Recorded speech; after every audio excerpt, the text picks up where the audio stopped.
This text today from Matthew is still a couple of chapters ahead of the passion and death of Jesus.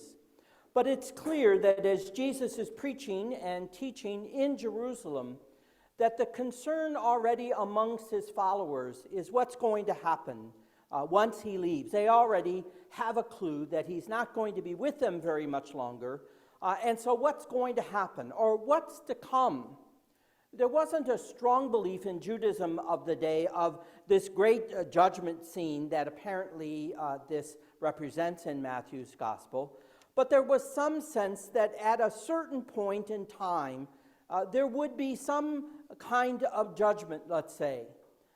The Egyptians have the mot, right? The weighing of the soul, so that the spirit would be on one side and your life and everything that was a part of your life would go on the other side. And the hope would be that it would balance out somehow or another. And that would ensure you some kind of eternity in life.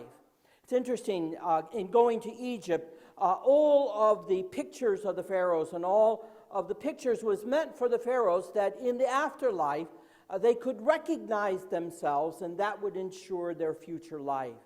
I remember going to one of the temples and finding that the upper levels of the frescoes on the temple had all the faces scratched out. And the reason was because in the Christian time, Christians wanted to kind of cut that break or break that connection for the Egyptians between this afterlife that they believed they had and what would be possible for Christians. And so they scratched out all the faces so the dead could not recognize themselves. But because in this particular temple, the sand dunes had built up 3/4 of the way up the side of the wall, that when they came back to excavate the temples and excavated out the sand, all those frescoes at the bottom were in perfect condition. So even though the Christians had managed to do some of it, there was still this hope there. So in most religions, there is this belief not only of life after death, but this kind of moment between life and death where we are in this liturgical time when we have to do some reflecting. And the challenge of this is, and I really do believe this, is that we Americans are not self-reflective people. We don't take the time to really reflect on our life. Whether at the end of, at New Year's, you make all these crazy resolutions in New Year's, but they're not really built upon any self-reflection. Like, whatever it is, whatever your resolutions are, they're not really reflective of challenging challenging myself or each of us in a way to do better. They're just simply to achieve more or accomplish more or acquire more, let's say. In the new year, I'm going to do this. I love it that I go to the gym pretty regularly, and the first 3 weeks of January, the gyms are packed with people. The fourth week, they're empty. Well, that was a really long resolution, wasn't it? I'm going to go to the gym, and I'm going to lose 40 pounds. And by the time you come to Thanksgiving, you've already gained 60 pounds, so that resolution lasted, right? So that reflection is absolutely critical. And within the Christian tradition and within all of the religious traditions, there's an encouragement to take some time to reflect on one's life, how you've lived it, not just, lived it forever, but lived it in the past year, and what that's going to mean as you do that reflection for the future. Where are we going? What are we going to be about? What do we want to be for this time in the future? So the question here, and there's a couple of entry points that I'm going to make for this, is how did we get to this text today? Just thinking within the context of Matthew's gospel. How did we get to this text today? Well, the reflection invites us to go back to the beginning of Jesus' ministry and reflect on what he's been about, what he said, what he's done. Because if we want to know how we get to this text, we have to know how we started in the text, right? That's a part of that cycle that I mentioned. So he enters, and here I'm just going to use the Gospel of Mark, how Jesus' public ministry begins in Mark, because that's the one I like. And I guess as a preacher, you're always free to choose what you like. So, that's how it is. Actually, I don't quite remember how Matthew begins it, but in any event, this is how Mark begins it. Jesus comes into Galilee announcing, the reign of God is at hand. Repent or reform or experience metanoia and believe the gospel. So he comes onto the scene announcing that God's reign is at hand. Now, the question that we need to ask in reflection is, well, what does that mean? What's that about? Well, it's very clear as the ministry of Jesus begins what that's about. One of the first things that he does is he heals a leper on his way into the synagogue in Capernaum. He enters into Simon Peter's house and is told that the mother-in-law is sick, and he goes into her room and he touches her. And when he comes out, there's several miracles right off the bat. That it's clear that the reign of God has to do with, as evidence in Jesus' own ministry, has to do with healing, making whole, lifting up, setting free. In fact, in the story of Peter's mother-in-law, that when Jesus touches her, the text usually says, and he helped her up. Well, the Greek in the text actually says, and he raised her up. Already we get the idea that this experience of being healed, being made whole again, has to do with like a resurrection. In other words, that when you come out of that dark place of illness, disease, fear, hatred, anger, whatever it is, that when you are lifted up out of it, it's as if now you are a new person, which, by the way, is exactly how the Christian tradition understands baptism. That you go down into the waters of baptism, you die to your old way of life, and you rise, brought up out of the water, rise to a new way of identity, a new way of living, a new way of being in the world. But also the implication of that act of raising Simon Peter's mother-in-law up not only physically heals her, but also, catch this, restores her to her dignity as a woman in that community. That when she's sick and ill, no one wanted to have anything to do with her. And so when Jesus raises her up, restoring her dignity as a woman in that community, now she is a full representative of that life in the reign of God. And that's equally a part of it. It has to do not only with setting free, lifting up, making whole, but also restoring the dignity that maybe the structures and institutions of the society have robbed the person of.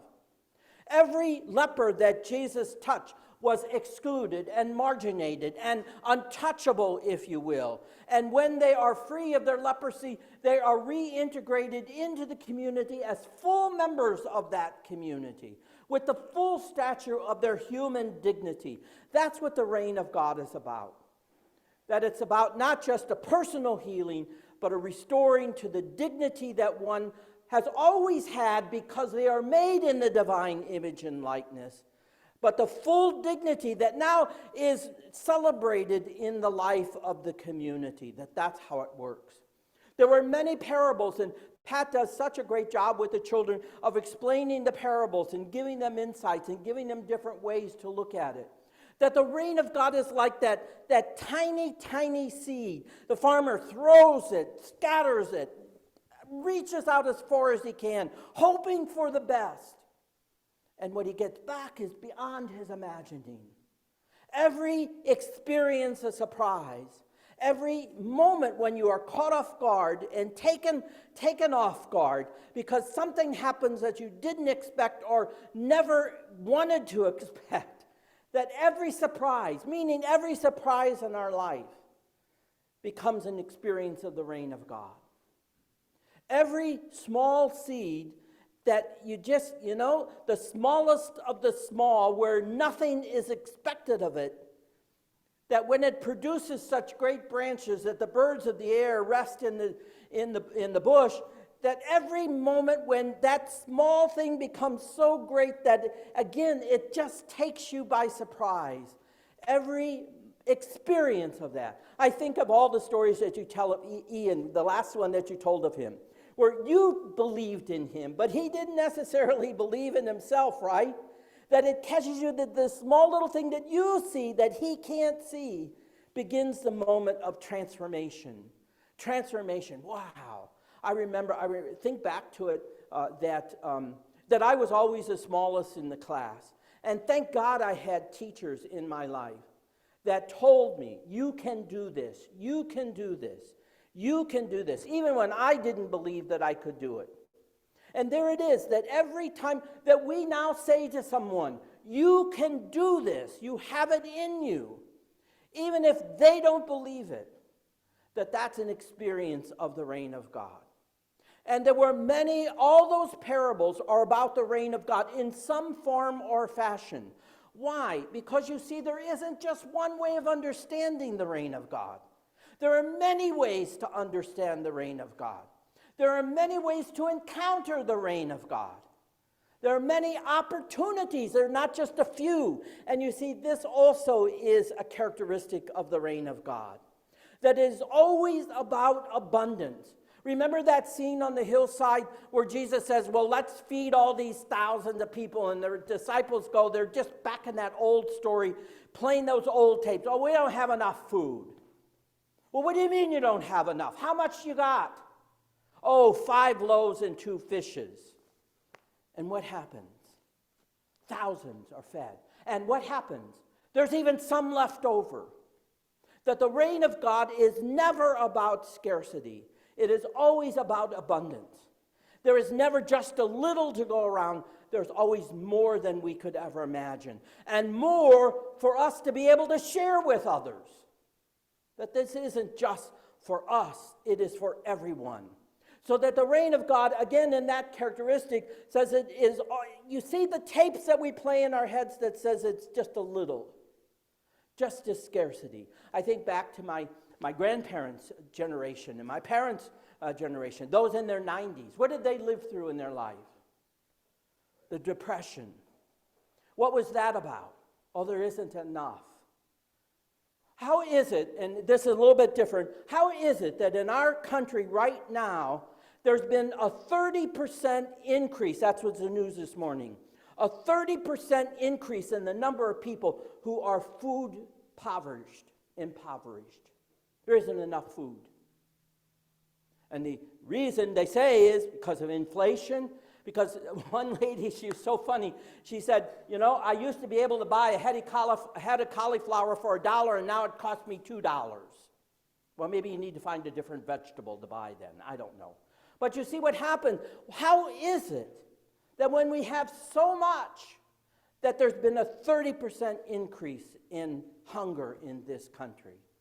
13 million children in this country go food impoverished every day. Every day.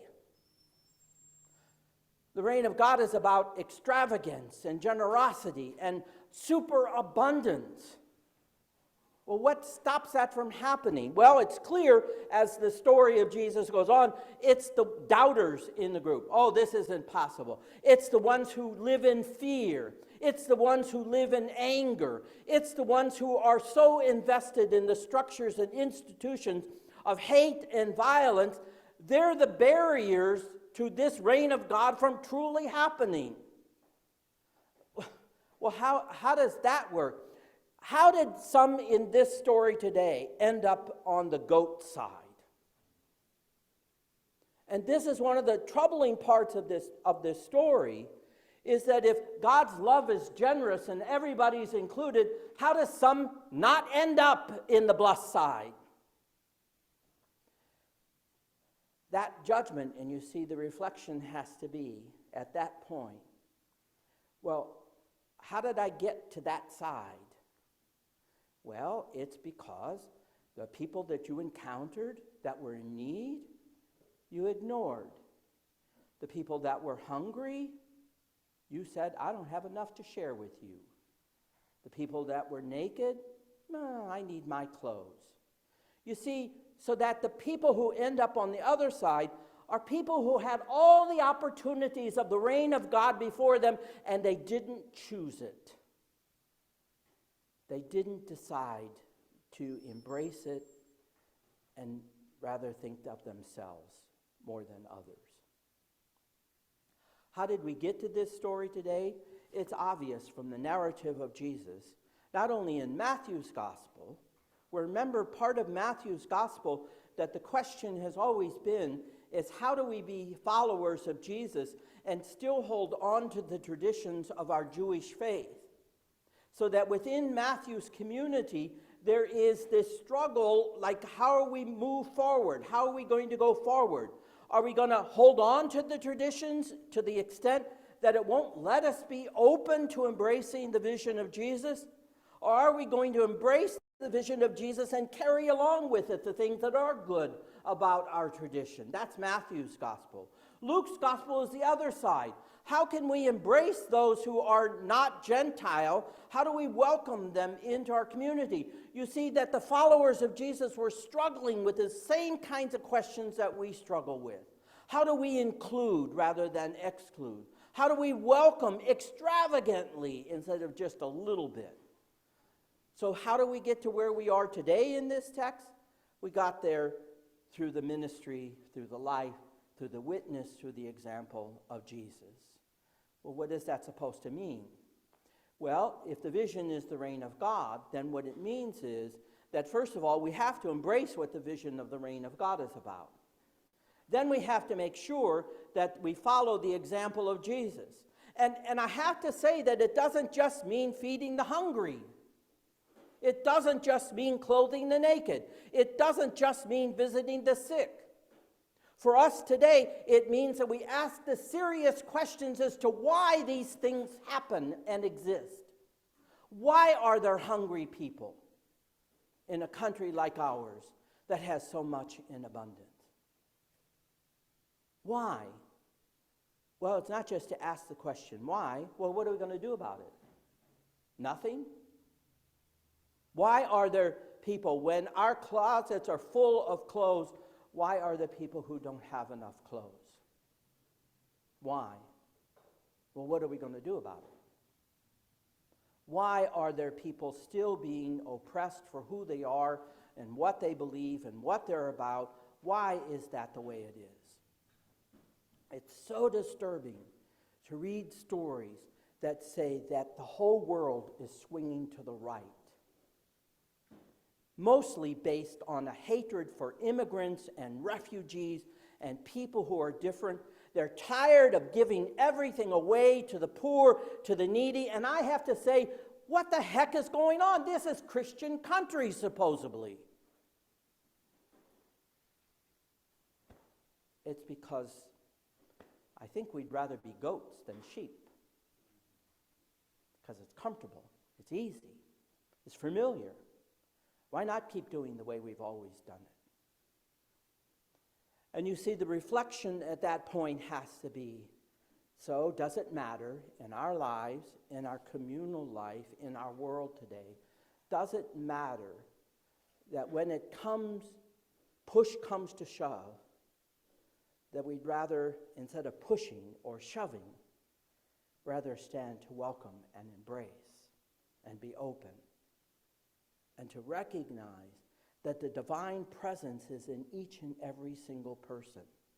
And there's no valuing more or less. You have more and somebody has less. Everybody has the same presence in them. And that's what we welcome and embrace. So how did we get to where we are now? Well, I went back again and found this. I shared this last year, I think. But I went back because somehow or another, thanks be to God, the history of Chalice has been preserved to some extent. And to read back through these stories, that when Doug Bland became pastor of Community Christian Church, he already had a vision for a multi-site church, meaning that this part of the valley was growing so fast, and this is around 1994, so almost, 30 years ago, now, that he already saw a vision for a multi-site church. In other words, the way that the big churches were doing it were creating satellite churches out from the main sanctuary and the main place of community gathering, because that way you could reach out to a further amount, a larger geographic area, and therefore a larger geographic community, and that the spirit of evangelism and mission would power that vision to hopefully increase the number of people in a given off-site community. And that's what it did. And you read through all of this, and it's just rather interesting, right, to see when the first service was. It says here in June of 1996, 58 people attended 3 home meetings, and after that, it was decided that it would begin to happen, that an off-site church out of community Christian would begin to develop. It's not until somewhere through this, let me see, well, somewhere here in the beginning of the 2000s is finally when the name Chalice Christian Church appears.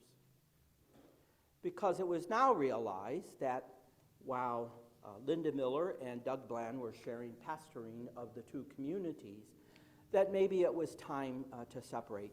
And at least at this point, as the history tells it, that 10 acres were purchased in Gilbert, or in the county near Gilbert.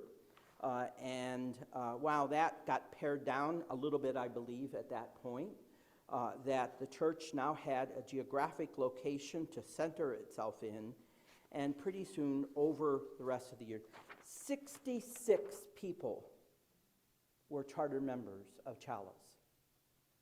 66 people were charter members of Chalice.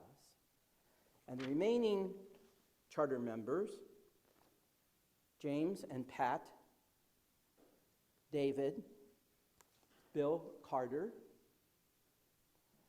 and Cecilia and Jerry, and they're on the Zoom with us today.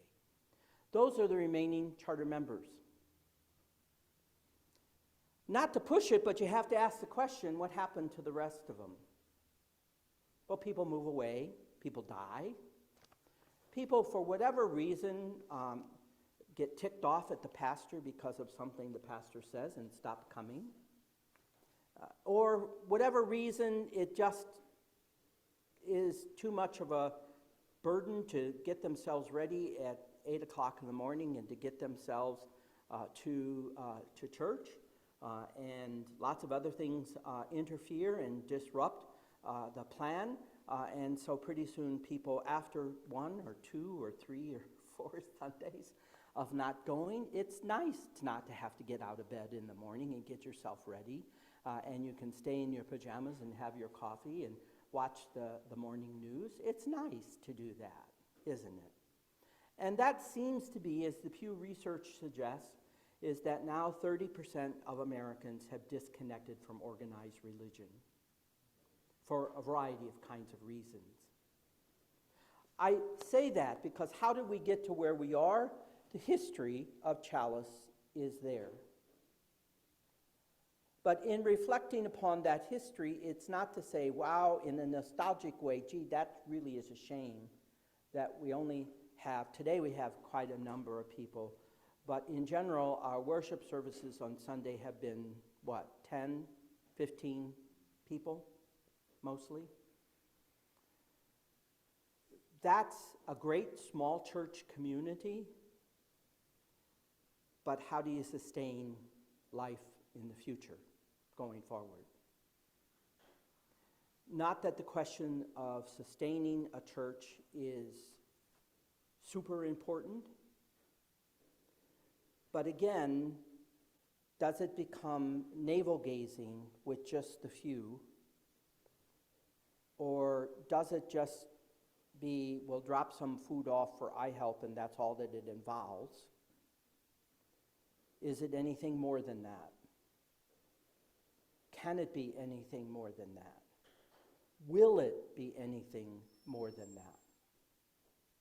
As much as the disciples with Jesus at the end realized that he was not going to be with them anymore, had to also realize that everything, in a sense, that I've said previously about the life and the ministry of Jesus, that they had those stories.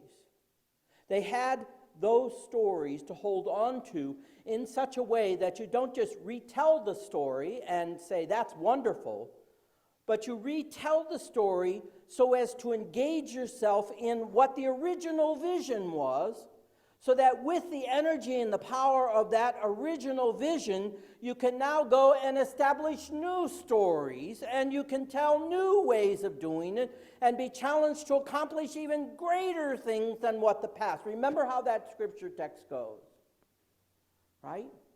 You know, you've done okay. But wow, there are far greater things you will be able to accomplish.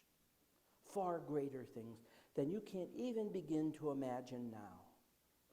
And by accomplishing those far greater things, well, it goes like that with the stories that Pete tells of Ian. Or Pat, week after week, shares these stories with the children. And I think about the first time when Jay came here to the table, put a piece of bread in a little cup, and took it over to you. That's the reign of God. Every time Grace challenged something that was said, right? And I wish she was here so I could tell her. Every time Grace challenged something, that's the reign of God. And I hope that she understands that you don't just challenge to challenge for challenge sake, but you challenge for the point to make all of us adults think deeper into what we're about. And every time that we do for each other is not just to make us feel good, but to say that's the practice that this church needs to have for the future. That's the practice of what it means to be not only in the reign of God, but also to be a community of faith, but even more importantly, to be a witness. And you know what a witness means? Not a witness in terms of a trial kind of witness, but someone who is willing to stand in the spirit of Jesus and to stand with the identity of Jesus. Meaning, what's the identity of Jesus? I said this, and I hope you get this, and I hope you will be able to share it with others from now on. Slow to anger, rich in mercy, abounding in kindness, steadfast in love. That's the example of Jesus. Why? Because that's the character of God. If that's the character of God, then that's the example of Jesus, then that has to be what we're obligated to and responsible for accomplishing in our own lives. Every time we are slow to anger, every time we practice richness in mercy, every time we abound in love and kindness towards others, we are close to the reign of God. We are experiencing the reign of God. Finally, when I first came, that was the altar. And the elder stood behind the table. And I don't remember how you did it because it was at least 2 years before before we had in-person worship again. And I thought, you know, it's one thing to face that way, and that reminded me too much about the Roman tradition. I said, no, the table needs to be in the center around which we gather. Why? And I think I told the story that at St. Patrick's we had a round altar, and I had First Communion children, the little children around the table. And I said, what do you notice about this table? They said it was round. I said, what about that? What's that? And one little girl said, so that no one gets left off. You see, that table doesn't allow for access for everyone. This table allows for access because it is in the center around which we break bread and share cups, around which we gather. No one gets left off. That's what the reign of God is about. So, every ending is a beginning. Every beginning has already a view of the end. But you see, it doesn't just stop. It goes, and if you can imagine it, and I thought about it because I watched how you put the little tiles in. Did you know you were going counterclockwise? Was that intentional? Why? Okay. Did you? You probably didn't notice it, but that was the first thing I noticed. She was going backwards. Let me say this, even more than church time is different, church has to be countercultural. It has to work against the norm.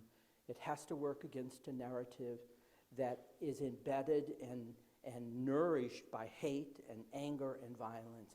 It has to work against that narrative. It has to say, no, that is not acceptable. So it's countercultural. It's intended to create a culture of inclusion, of acceptance, of extravagant welcome, of always witnessing to that boundless love that God has for us. Thank you for 2 years of being able to preach. I would have loved to have had the chance to do Luke, because that's even better than Mark and Matthew. But that's for the new pastor, if he or she follows the lectionary, to preach and teach about a new vision that Jesus has in the Gospel of Luke. Thank you.